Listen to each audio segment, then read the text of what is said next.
Life is not fair. And that is the reality. Disease and accidents don't care if their victim is a good person. They have no reason, no justification, and no mercy. And you cannot stop it. So, what do you do? Life's not easy. It is not. Don't try to make it that way. Life's not fair. It never was. It isn't now, and it won't ever be. Keep going because there's people that don't want to see you succeed. Keep going because you want to prove those people wrong. You want to knock the naysayers down. You want to make them your footstool. I'm telling you to keep going when you face opposition. I'm telling you to keep going when you face adversity. People always ask me like there's some magical response. How did you go from just coming from Liberty City, selected one of the top 5 speakers in the world? I was willing to work. Most people aren't willing to do that because I was moving. I want you to write this down. Keep it moving. One of the things that you don't want to do is become comfortable with where you are when you know in your heart of hearts you can have more and you can do more, and there's a life for you beyond survival. And I just felt that I could do more. I say step up. Be the one who people look to. Absorb the impact and the negativity. No matter what is happening, no matter how hard the fight is, as long as you keep fighting, you win. Only surrender is defeat. Only quitting is the end. Fight on.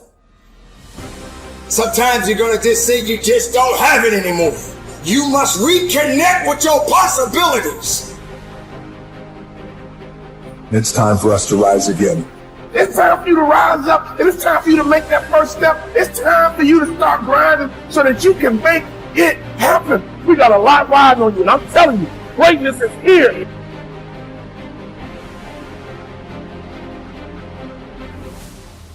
You can be and do whatever you want, and nobody can stop you.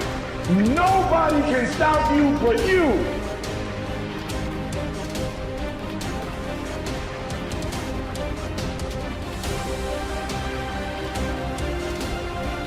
Dostoevsky said that in Notes from the Underground, great book. He said, I love this. It was his an early criticism of the notion of a political utopia. He said, look, if you gave people everything they wanted, they had nothing to eat but cake, and nothing to do but sit in warm pools and busy themselves with the continuation of the species. That was his lines. That the first thing they would do, well, maybe after the first week, was like go kind of half insane and smash everything up just so that something that they didn't expect would happen, so that they'd have something interesting to do. And it's so right, because the utopian notion that if you just had all the material stuff you wanted, that you'd be, well, what would you be? What would you do? You'd just sit on the couch and watch TV? I mean, you'd be, I don't know what, you'd be cutting yourself just for entertainment and no time flat, and that's the sort of thing that people do. So we're not adapted for security and utopia. We're adapted for a certain amount of security because, we are vulnerable, but mostly we want to have one foot out where we don't know what the hell is going on, because that's where you're alert and alive and tense and with it. And I believe this, and I believe it actually has something to do with the hemispheric structure of the physiology of your brain, isn't it? Because the right hemisphere looks roughly adapted to what you don't know, and the left hemisphere, and this is an oversimplification, but a useful one, is adapted to the world that you do know.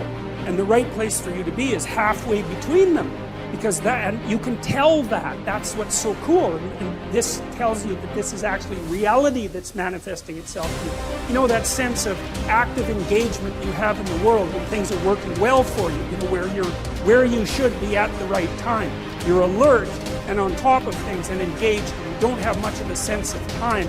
And the sense of the tragedy of life sort of recedes, and that's when you've got one foot where it's secure and one foot out in the unknown.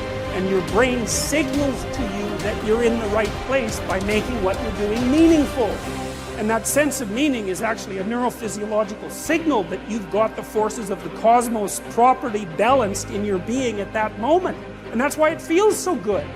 Now, well, what else could it possibly be? I mean, you know, our brain is capable of looking beyond our vision. That's what it's for. And that sense of engagement, there's no reason to assume that that's anything but a real signal. And you can reduce it. You could say, well, the problem with being where you know only is that you don't know everything.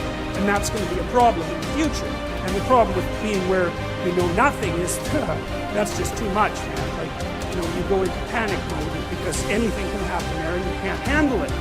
So you've got to mediate between those two things. You want to be secure enough so that your physiology isn't revving out of control, and you want to be out there in the unknown enough so that you keep updating yourself constantly. And that's the place where information flow is maximized. And you know that because that's where you are when you're having a really interesting conversation with someone, or you're gripped by a book, or you're really into a movie, or maybe something that you do as a you know, apart from your work, or maybe even in your work, you're into it, and that's because you are in the right place at the right time, and your whole nervous system is signaling that to you. And I would say that's the sort of place that you should be all the time. And of course you can't be, because no one's perfect, but that's the recreation of paradise on earth. It's something like it, because you are in the right place at the right time when that is happening. I think people's relationship with time. We talk about relationships with humans. How's your relationship with your kids? How's your relationship with your wife? You know, your dad, your parents. But we never talk about a relationship with money and time. And your relationship with time is such a key component of your life, because when you get caught in a routine, time goes so quickly. When you understand that there are maybe only 28 summers left, and if you want to truly, you know, get as much experientially out of life, it just creates a tremendous amount of urgency. So, and the fear goes away.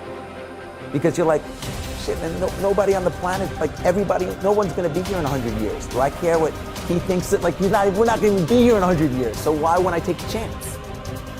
And it's just, I don't know. It's just so, I stopped writing it because I'm so aware of it. There's not a day that goes by when my head hits the pillow where I don't say to myself, like, you know, did I maximize the day, and am I aware of my mortality?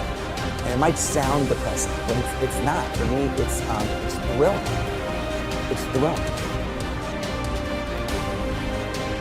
You have to make that decision for yourself. You have to decide, I'm going to pursue that path, which is going to be really, really hard and difficult and take many, many years and be a great sacrifice, or am I going to pursue being a great employee? Now, if you want to be a great employee, you've got to remember something.